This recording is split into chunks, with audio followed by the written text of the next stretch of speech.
I wanted to come and talk to y'all this morning about footholds and strongholds and being bound and how all of that type of stuff gains access into your life. Satan works off familiar spirits, and this is often how we trauma bond with one another.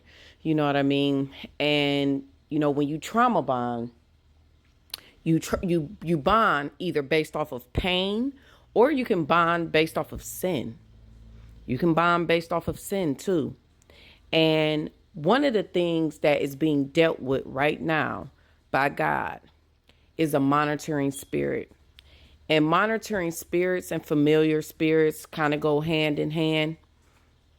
When you meet a monitoring spirit, it always feels like that person is up to something.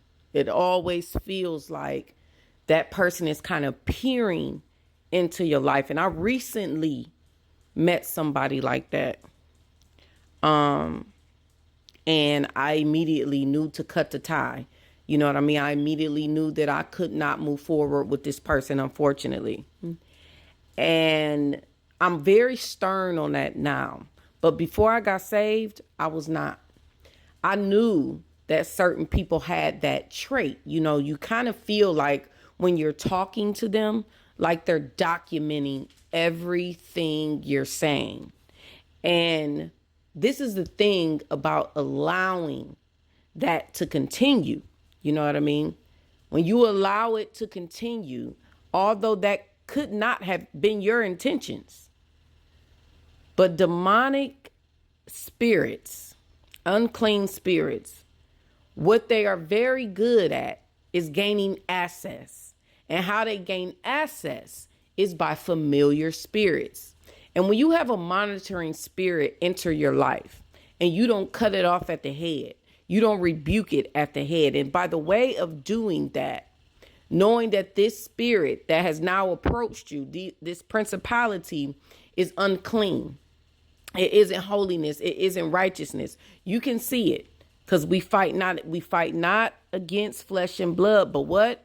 Principalities. So this really isn't anything that's up for debate. It's just the truth. So it's not like you're being the B word or anything like that.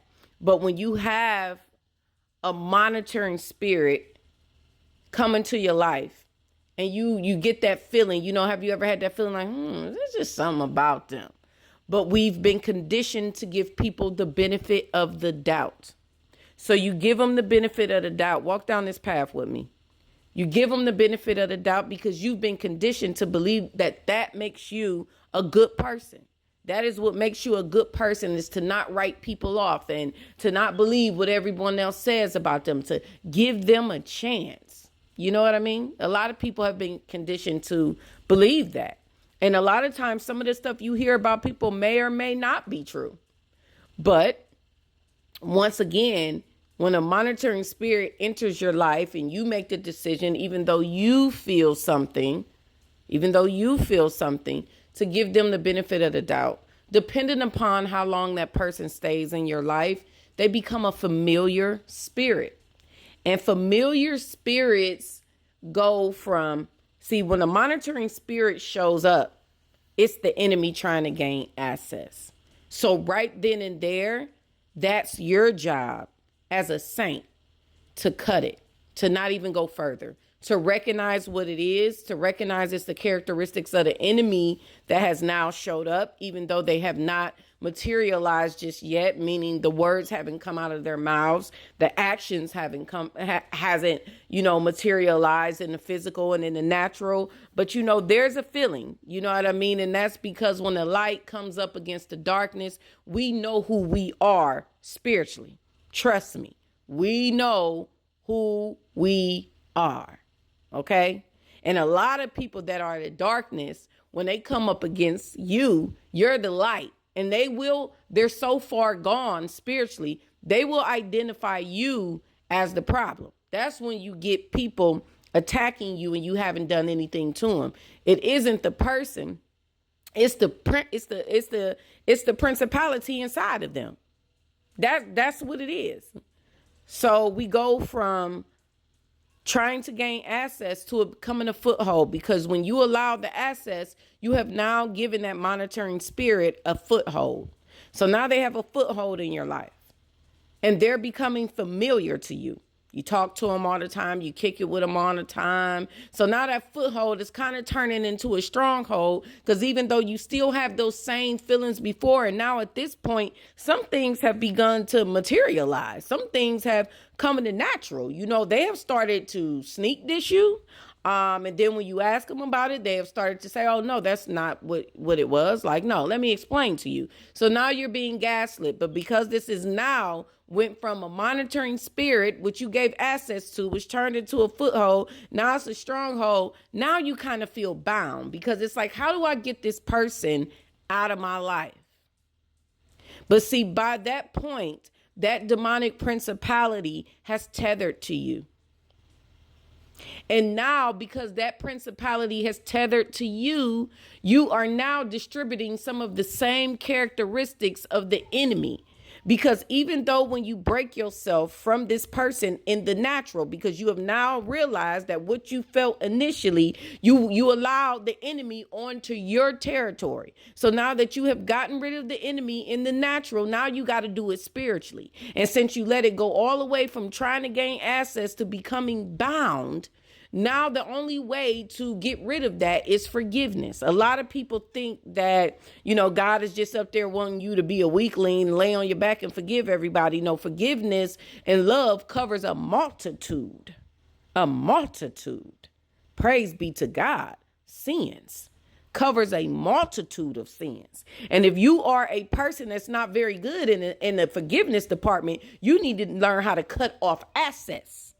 Because if you can't go through all of those spiritual steps of becoming bound and then breaking the yoke successfully through the posturing of your heart, because that's where God works with you from, your heart. All that natural, cutting people off in the natural, nah. And this is why a lot of people are very spiritually immature and would never graduate, because they deal with things in the natural.